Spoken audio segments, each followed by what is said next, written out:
This is a quick tour around my workshop. All the videos that I do on YouTube, or well 95% of them, will be from in this room. And this is my own little special space. I built all of this. It's taken me about 3 years to build it. I use these and a bit of this, and sometimes it gets done correctly. Sometimes I back off and go, oh, what did I do that for? Anyway, and pull it back down and build it again. It's the state of flux. And this is how it's going to be for me for many, many years, because that's what I enjoy doing. I try and refine and have a good time. Enough of that. So what we're going to do now is have a quick walk around the workshop. I'll show you from either end and point out all the different machines that are in here. And then further down the track, I might do specialized videos on each of the machines that we've got here. So I hope that you can relate to a lot of what I have here. I'm sure there's a lot of people in the same situation as me.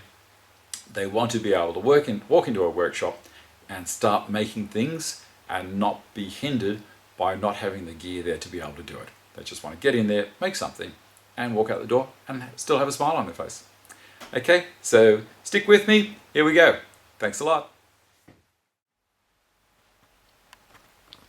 Just going to do one pan around the workshop.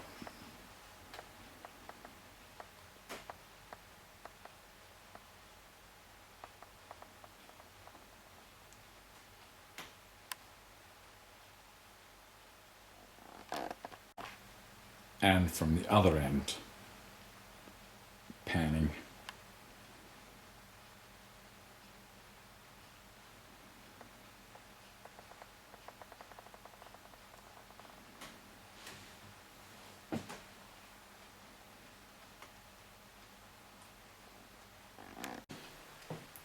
Starting off, I have a 10-inch cabinet saw.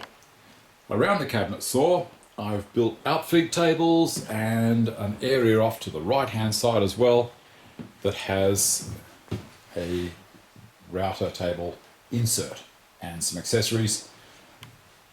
I can go into these items in a little bit more detail in other videos. There's a whole video on just the router table and how I use the rip fence there on the table saw. There's the fence for the router table as well, but we won't dwell on that at the moment. In the middle of the shop is my assembly table. Now you notice also it's got holes, 20mm holes in a symmetrical pattern, and that is very handy for putting clamps in and also for cutting sheets of 8 foot by 4 foot, 2400 by 12s for Europeans with my track saw. Very, very nice unit. I have down one whole side of my workshop a docking station. Now there's the compound miter saw. It's not a slider, it's just a standard compound miter saw. And out to the left hand side, I think I've got about 4.5 meters of supporting bench in that docking station. And to the right hand side, I've got about 3.6 meters.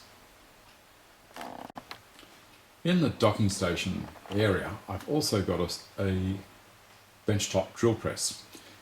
Now it sits on its feet down the bottom of the cabinet there, and I can raise and lower it by just putting a slab of wood under it, and it is fantastic for doing kitchen cabinet doors, putting the hinges in, and I can also do a bit of a special video on that one all on its own. I've built a dust extraction system into it as well that you can't see there at the moment, but believe me, it works great. Beside there, I've got a heap of battery tools, gas gun, across the top, more compressed air guns, old saws, and cables. Down the bottom here, I've got my great-grandfather's workbench. He built this many, many years ago. He was a carriage builder for the New South Wales Railways. And to the right hand side of that is his toolbox. Just beyond that, we've got the spiral head thicknesser. This is a 15-inch wide machine, and it'll take 8 inches thick by 15 inches across. Very, very, very nice machine.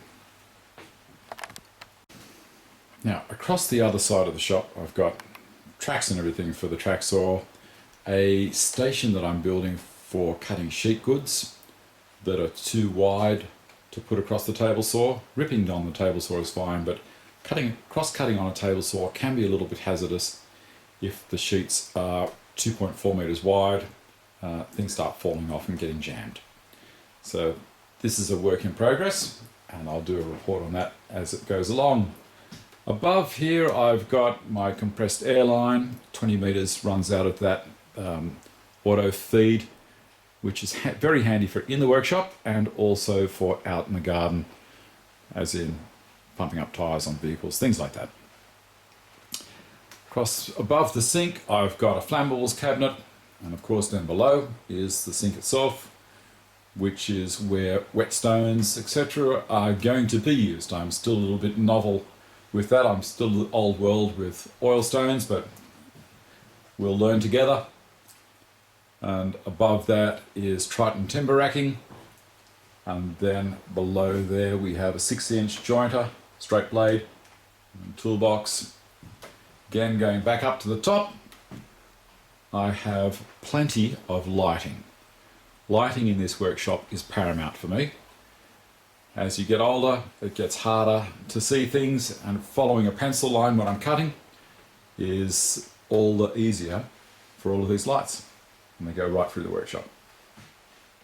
Now up the top here you might see I've got a blast gate on the end of some 2.5-inch PVC and a cable wrapped around it. The cable is for my track saw. That blast gate connects into a high pressure, low volume dust extraction system, which runs right down the middle of the workshop, has outlets for any area that I might be working, and it even works on the top of the table saw. There's a small hood down there that it plugs straight into. I just shut off whichever gate I'm not using, or shut off all the other gates I should say, and only have the gate that I'm using open.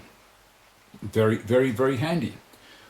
Down the middle as well are ceramic heaters. These guys are over workstations, and during winter keep me nice and warm. They're all on at the moment because it is cold outside.